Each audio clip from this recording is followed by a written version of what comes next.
Daddy dahil si Daddy ay nangangalin mag-drive kaya pinalitan muna ni Kuya. Ayan. Manila to Batangas. Si Kuya ang driver. Ayan. Samahan mo kami sa aming paglalakbay. Ayan. Okay na okay pa ang weather. Wala pang kaulan-ulan. And ayan nga, relax na relax si Daddy kasi si Kuya ang driver.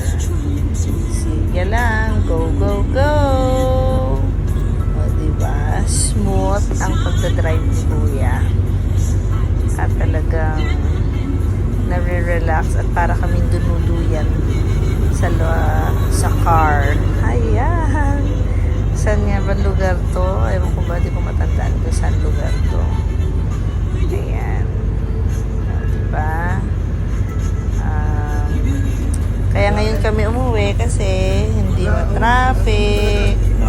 Wala pang traffic. Ayan.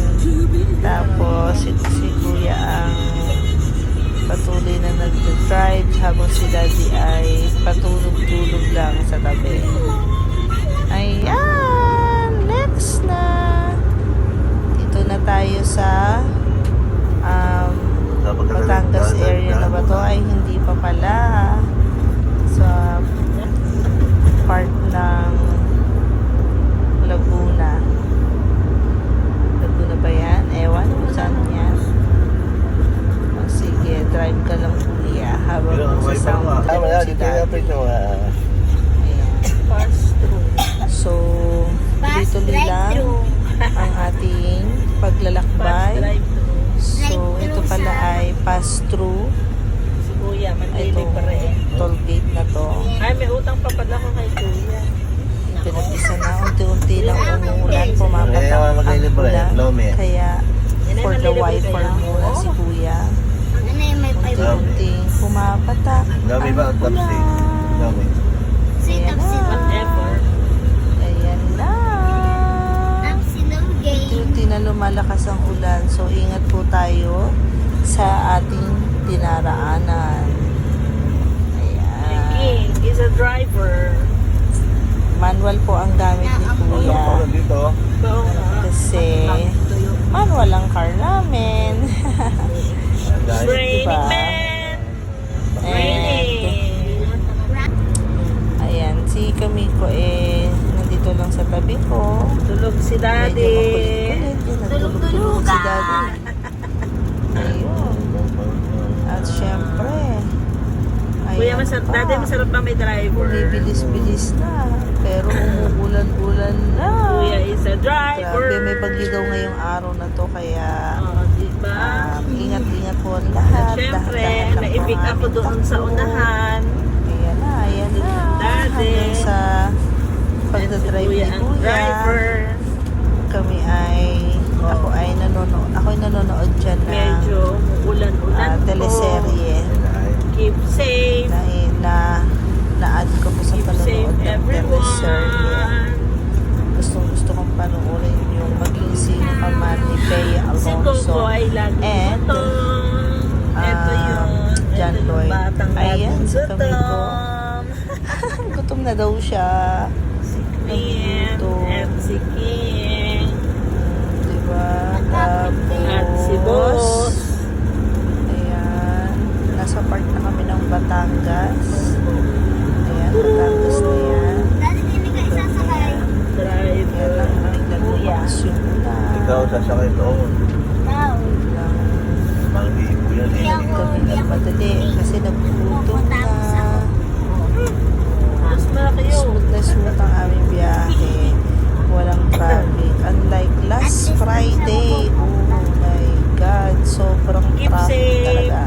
As in, biniyahe namin yun ng almost 5 hours sa sobrang traffic. Ayan. Lumalakas na talaga yung ulan. Si zero visibility na. Kasi may bagyo nga daw. Kaya, Kaya na iniisip mo. medyo ang layo pa ng biyahe namin. Yan.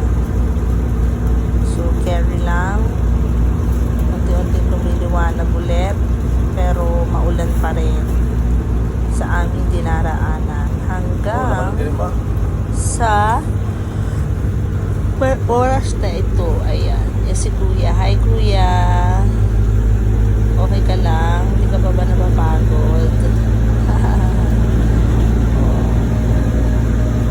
And, May itlog ka na. Ibigay mo ka doon. syempre, Ha? for the Paul? trip pa rin. At nakatulog na nga po ang aming baby love. Nagugutom daw siya, sabi niya kanina. Hanggang sa nakatulog na siya. And ang Lola Met is behave lang doon sa katabi ni Coco. Ayan. Tapos, drive pa rin si Kuya. Ayan, medyo malapit na tayo. Kasi, naghahanap din kami ng mapapag meriendahan ng Lomi ng Batangas. So, habang kami ay pinapagtas ang road ng Batangas, yan, Batangas City, kita niyo yun? Kita niyo yun? Batangas City na kami. And, syempre, tuloy-tuloy lang pa rin ang biyahe. Ang ganda ng weather. I think, ang ganda ng yun, ang ganda-ganda ng lugar ng area kasi mag-green na. Ayan na ang toll gate. Syempre for the bayad na ulit, for the check ang ating balance. Ayan, so medyo nagtagal tayo dito kasi merong isang nasa unahan na nagbayad ng cash. So, basahin muna yung mga updates dito. Ayan. So, yan. Tumagal ng konti kasi walang cash yung nasa unahan. Ay, walang RFID yung nasa unahan. Ay, ano pala, para po sa kaalaman ng lahat, ang RFID daw po ay no cash lane na daw po bago start po ng September 1. Kaya magpalagay na po ng RFID ang mga wala pang RFID ang car. Kaya bago kayo umalis, be sure na meron na kasi wala na daw pong cash lane simula September 1. Ayan. So, let's go na. For the balance na tayo. Okay. Ayan, balance. Mag-check muna tayo ng balance kung magkano na ang ating balance. Kaya lang ano to parang sira yata to kasi ang lumabas lang is kung magkano yung nabawas. So, hindi natin malaman kung magkano pa ba yung balance niya. Tapos, hindi ko pa rin alam kung paano siya i-check online kung magkano pa yung balance mo. Kaya, carry lang. Go lang. Ayan. Basta lagyan nyo lang ng laman yung RFID nyo para walang hassle at dire-diretso lang yung biyahe. Ayan na. Naka-out na kami. We're here at diversion sa Batangas City. Yan, umuulan na. Umuulan na. Sobrang malapit Sobrang na kami. lakas. On the way na kami. Diba? Lumalakas na. Move! So, ganyan po ang aming biyahe. Una, walang ulan. Hanggang sa sinasalubong na namin ng ulan. At talagang sinasabayan na namin. Kaya, ngayon pa lang, thank you for watching. Ayan, don't forget to like and share. Na kahit na maulan, is nandito pa rin kami sa labas. Ayan, bahay na po kami. Thank you, Lord. We're here na. Thank you for watching. Wow.